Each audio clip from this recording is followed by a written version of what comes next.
வணக்கம். இந்த வீடியோல நம்ம புஷ் டவுன் ஆட்டோமேட்டட் கன்ஸ்ட்ரக்ஷனுக்கு ஒரு எக்ஸாம்பிள் பார்க்கலாம். நம்ம எடுத்துக்கிட்ட எக்ஸாம்பிள் பார்த்தீங்கன்னா, நம்ம push down automata for a language where length of W வந்து நம்மளுக்கு ஈவனா இருக்கணும். டபிள்யூ அப்படிங்கிறது வந்து நம்ம இன்புட்ஸ் ஏல வந்திருக்கு. அப்படின்னா என்ன அர்த்தம்னா, இன்புட்ஸ் எல்லாமே ஏஏ, ஏஏஏ அந்த மாதிரி இருக்குங்க. இதுல வந்து நம்ம லாங்குவேஜ்ல even number of A combination மட்டும் இருக்கும். ஸோ அந்த மாதிரி நம்மளால அக்செப்ட் பண்ண முடிஞ்சுது அப்படின்னா, இதுதான் வந்து நம்ம இந்த மாதிரியான இன்புட் கொடுக்குறப்ப நம்மளோட புஷ் டவுன் ஆட்டோமேட்டா அக்செப்ட் பண்ணிக்கணும். ஸோ இந்த மாதிரி இதுக்கு தான் வந்து நம்ம கன்ஸ்ட்ரக்ட் பண்ண போகிறோம் push down automata. So already சொன்ன மாதிரி தாங்க புஷ் டவுன் ஆட்டோமேட்டால ஒரு ஸ்டாக்குங்கிறது மெமரி யூனிட்டாக இருக்கும். ஒரு ஸ்டேட்டு ஒரு இன்புட் எடுத்துகிட்டு நம்மளுக்கு ட்ரான்சிஷன் நடக்கும். ஓகே, ஸோ இங்கே வந்து நம்மளுக்கு ஒரு ஸ்டாக்குங்கிறது மெமரி யூனிட்டாக இருக்கும். இப்போ இந்த லாங்குவேஜ் பார்த்தீங்கன்னா, இதுக்கு வந்து நம்ம ஆல்ரெடி என்எஃப்ஏ, டிஎஃப்ஏ எல்லாம் கன்ஸ்ட்ரக்ட் பண்ணியிருக்கோம். அப்போ இந்த லாங்குவேஜ் வந்து ஆல்ரெடி ரெகுலர் லாங்குவேஜ் தான். அதுக்கு வந்து ஏன்னா ஸ்டாக்கே இல்லாமல் அந்த இன்புட் நம்மளால் அக்செப்ட் பண்ணிக்க முடியும். அப்போ ஸ்டாக் இருக்கிறப்ப கண்டிப்பாக அந்த இன்புட்டுக்கு வந்து நம்மளால் புஷ் டவுன் ஆட்டோமேட்டாக கன்ஸ்ட்ரக்ட் பண்ண முடியும். இப்போ நான் என்ன பண்ண போகிறேன்னா, ஒரு சிங்கிள் ஏ வரப்போ ஸ்டாக்குள்ளார போட்டுக்கலாம். அடுத்து இன்னொரு ஏ வந்ததுன்னா அந்த ஸ்டாக்ல இருந்து அந்த ஏவை வெளியில் எடுத்துடலாம். ஓகேங்களா? ஸோ அவ்வளோதான். அப்போ நம்மளுக்கு 2 ஸ்டேட் வேணும்.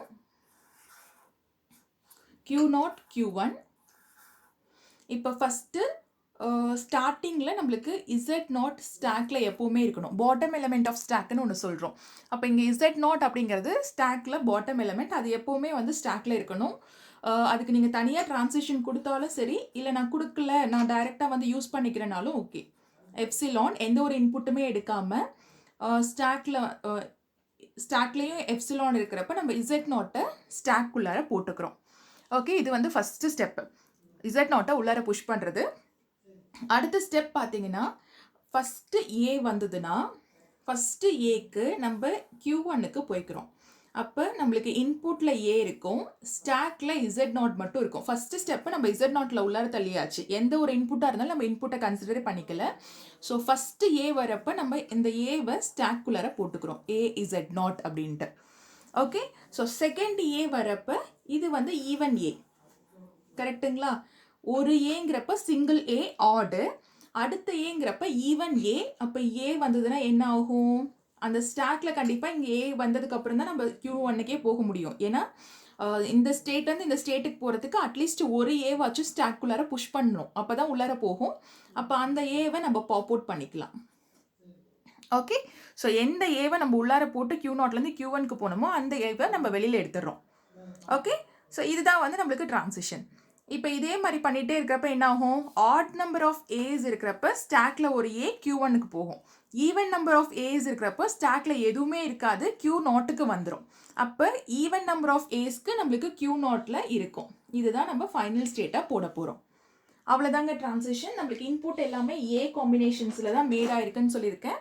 இப்போ இதுக்கு வந்து ஒரு எக்ஸாம்பிள் பார்த்துக்கலாம். நம்ம ஈவன் ஏ 2 ஏ எடுக்கிறப்ப நம்மளுக்கு இன்ஸ்டன்டேனியஸ் டிஸ்கிரிப்ஷன் எப்படி இருக்குன்னு பார்க்கலாம். நம்மளுக்கு ஸ்டார்டிங் வந்து ட்ரான்சிஷன் Q0லேருந்து ஸ்டார்ட் ஆகும், ஸ்டாக்ல எதுவுமே இருக்காது. இந்த ஸ்டெப் வந்து மேண்டட்ரி கிடையாது. நீங்கள் வந்து இங்கே Z0ன்னு போட்டுக்கிட்டாலும் சரி, இல்லை நான் ஸ்டார்டிங் வந்து Z0 உள்ளார புஷ் பண்ணுறது பண்ணுவேன்னா நீங்கள் இங்கே எப்சிலானே போட்டுக்கலாம். ஸோ ஃபஸ்ட்டு ஸ்டெப் என்ன பண்ணுவோம்? எந்த ஒரு இன்புட்டுமே ப்ராசஸ் பண்ணாமல் Z0 ஸ்டாக்குள்ளார புஷ் பண்ணிப்போம். அடுத்த ஸ்டெப் என்ன பண்ணுவோம்? ஃபஸ்ட்டு ஏக்கு என்ன ஆகும்? இங்கே இருக்கிற ஒரு ஏவை எடுத்து ஸ்டாக்குள்ளார புஷ் பண்ணிவிட்டு நம்ம Q1 ஸ்டேட்டுக்கு போவோம். கரெக்டுங்களா? Q0ல இன்புட் ஏவாக இருந்து ஸ்டாக்ல Z0 இருந்ததுன்னா Z0 ஸ்டாக்குள்ளார புஷ் பண்ணிவிட்டு நம்ம Q1 ஸ்டேட்டுக்கு போவோம். இப்போ ஆட் நம்பர் ஆஃப் ஏவை நம்ம ப்ராசஸ் பண்ணியிருக்கோம். அடுத்த எலமெண்ட்டுக்கு என்ன ஆகும்? அடுத்து இன்னொரு ஏ வரப்ப Q1 ஸ்டேட்லேருந்து Q0க்கு போயிடுவோம். இன்புட்லேருந்து இந்த ஏவை எடுத்துருவோம் வெளியில். அப்போ இன்புட்டில் எல்லா ஏவும் ப்ராசஸ் பண்ணதுக்கப்புறம் நம்மளுக்கு எதுவுமே இருக்காது. ஸ்டாக்லேருந்து ஒரு ஏவை வெளியில் எடுத்துருவோம், Z0. ஓகே, இப்போ இன்புட் ஃபுல்லாக ப்ராசஸ் பண்ணி முடிச்சாச்சு. At the end of input நம்மளுக்கு ட்ரான்சிஷன் வந்து Q0ல இருக்குது. Q0ங்கிறது ஃபைனல் ஸ்டேட்டு. அப்போ என்ன அர்த்தம்? இன்புட் இஸ் அக்செப்டட் அப்படின்னு அர்த்தம். ஓகேங்களா? ஸோ இது வந்து ஃபஸ்ட்டு கேஸு. ஃபஸ்ட்டு கேஸில் என்னாச்சுன்னா நம்மளுக்கு வந்து வெறும் ஏல மட்டும் நம்மளோட இன்புட் மேட் ஆயிருந்தது. இப்போ அடுத்து இன்னொரு கேட்டகரி பாருங்க, A⁴n where n is even and input பார்த்தீங்கன்னா நம்மளுக்கு W is made up of combination of A, B. இப்போ இதே கேட்டகரி தான் கொஞ்சம் மாடிஃபை பண்ண போகிறோம். ஓகேங்களா? ஸோ இங்கே இன்புட் ஃபுல்லாகவே ஏல இருந்தது, நம்ம ப்ராசஸ் பண்ணிட்டோம். இப்போ இன்புட்டில் நம்மளுக்கு ஏவும் இருக்கும் பியும் இருக்கும். அந்த கேட்டகரியில் நம்மளுக்கு ஈவன் நம்பர் ஆஃப் ஏஸ் மட்டும் பார்க்கணும் அப்படின்னா அதுக்கு எப்படி ட்ரான்சிஷன் வரையிலானா இதே இது போட்டுக்கோங்க. Q0ல வந்து நம்மளுக்கு ஃபைனல் ஸ்டேட் போட்டுக்கலாம். இந்த ட்ரான்சிஷன்ஸ் வந்து எதுவுமே மாறாது. Z0 A Z0 A Z0 அப்படியே இருக்கும். இங்கேயும் A, A எப்சிலான் அப்படியே இருக்கும். இப்போ நம்ம பார்க்க வேண்டியது என்னன்னா Q0ல B வந்தா என்ன ஆகும், Q1ல B வந்தா என்ன ஆகும். அதே மாதிரி B கூட காம்பினேஷன்ல எது வரும். இப்போ Q1 ஸ்டேட்ல பார்த்தீங்கன்னா கண்டிப்பா ஒரு A வந்தா மட்டும்தான் Q1க்கு போகும். ஸ்டாக்ல கண்டிப்பா ஒரு A இருக்கும். அப்போ இங்க நம்ம என்ன பண்ணலாம்னா B வந்தா நம்ம இந்த ஸ்டேட்லேயே இருக்கலாம். ஏன்னா A வந்து ஆட்ல தான் இருக்கு. எத்தனை B வந்தாலும் நம்மளுக்கு கவலை கிடையாது. B வந்து இங்க கவுண்டிங்லேயே கிடையாது. அப்போ என்ன பண்ணிக்கலாம்னா இன்புட்ல B வந்தா ஸ்டாக்ல A இருந்தா அந்த ஸ்டாக்ல இருக்க A அப்படியே இருக்கும். எந்த சேஞ்சஸும் இருக்காது. ஓகேங்களா? இது வந்து Q1ஓட லூப். எத்தனை B வந்தாலும் நம்மளுக்கு பிரச்சனை கிடையாது. இப்போ Q0ல பார்த்தீங்கன்னா இதுக்கே இன்னொரு செல்ஃப் லூப் போட்டு இங்க B வந்தா நம்மளுக்கு ரெண்டு பாசிபிலிட்டி இருக்கு. ஒன்று B கூட A வரத்துக்கு பாசிபிலிட்டியே கிடையாது. ஏன்னா ஈவன் நம்பர் ஆஃப் A's எல்லாம் 0 ஆயிடுச்சு. அப்போ Z0 மட்டும்தான் இங்கே இருக்கும். இப்போ Z0 மட்டும் நம்ம ஸ்டாக்குள்ளார புஷ் பண்ணிப்போம். ஓகேங்களா? ஸோ இவ்வளோ தான் பாசிபிலிட்டியே. B வந்தால் நம்மளுக்கு எந்த கன்சிடரேஷனும் கிடையாது. இருக்கிறபடி அப்படியே போகும். நம்ம ஒரு அந்த எந்த ஸ்டேட்டில் இருக்கோமோ அதே ஸ்டேட்டில் இருப்போம். ஆனால் A வந்தால் மட்டும் ஒரு ஸ்டேட்லேருந்து இன்னொரு ஸ்டேட்டுக்கு போவோம். ஏன்னா odd number of aces count பண்ணோம், even number of aces count பண்ணோம். ஓகேங்களா? ஸோ இது ஒரு சிம்பிள் எக்ஸாம்பிள். உங்களுக்கு வந்து புஷ் டவுன் ஆட்டோமேட்டானா என்னன்னு புரிஞ்சுக்கிறதுக்கு ஒரு சிம்பிள் எக்ஸாம்பிள். இன்னொரு விஷயம் நல்லா பார்த்துக்கோங்க. நம்மளுக்கு ஒவ்வொரு ஸ்டெப் ஆஃப் டிரான்சிஷனுக்கும் டாப் மோஸ்ட் எலிமெண்ட்ல என்ன இருக்கோ அது வெளியில வந்துட்டு தான் உள்ளார போகும். ஓகேங்களா? ஸோ இதுக்கு நான் ஒரு எக்ஸாம்பிள் போடுறேன். அப்போ உங்களுக்கு நல்லா புரியும். AB அப்படிங்கிற இன்புட் நம்ம எடுத்துக்கிறோம். இப்போ இதை ப்ராசஸ் பண்ணுறதுக்கு என்ன ஆகும்னா ஃபஸ்ட்டு Q0 ஸ்டேட்டில் ஸ்டாக்ல எதுவுமே இருக்காது. Q0 ஸ்டேட்டில் நம்ம எந்த ஒரு இன்புட்டையும் ப்ராசஸ் பண்ண மாட்டோம். அப்போ AB அப்படியே தான் இருக்கும். ஸ்டாக்குள்ளார Z0 புஷ் பண்ணுவோம். ஓகேங்களா? இது ஃபஸ்ட்டு ஸ்டெப்பு. அப்போ Z0 ஸ்டாக்குள்ளார போயிடும். அடுத்த ஸ்டெப் என்னன்னா இன்புட்ல இருந்து ஒரு ஏவை வெளியில எடுத்துட்டு Z0 ஸ்டாக்ல இருந்து வெளியில எடுத்துருவோம். அப்புறம் தான் நம்மளுக்கு ப்ராசஸ் ஆகும். ஏவும் Z0 வெளியில வந்துடும்.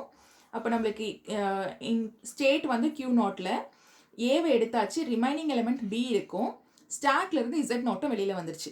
அப்போ A, Z0 Q0 A, Z0க்கு என்ன டிரான்சிஷன் எழுதியிருக்கும்? Q0 A, Z0னா நம்மளுக்கு டிரான்சிஷன் Q1க்கு போகுது. அப்போ Q1க்கு டிரான்சிஷன் போகுது. இங்க என்ன பண்றோம்னா A Z0 ஸ்டாக்குள்ளார புஷ் பண்றோம். இப்போ இங்கே வெளியில எடுத்த A Z0 அப்படியே ஸ்டாக்குள்ளார புஷ் பண்றோம். இப்படி தான் ஆக்சுவல் ஒர்க்கிங் நடக்கும். ஒவ்வொரு டைமும் நம்ம ஸ்டாக்ல இருந்து அந்த எலிமெண்ட்டை பாப் அவுட் பண்ணிட்டு தான் நம்மளுக்கு ப்ராசஸ் ஆகும். அடுத்த ஸ்டெப்புக்கு என்ன ஆகும்னா இன்புட்ல இருந்து B வெளியில வந்துடும்.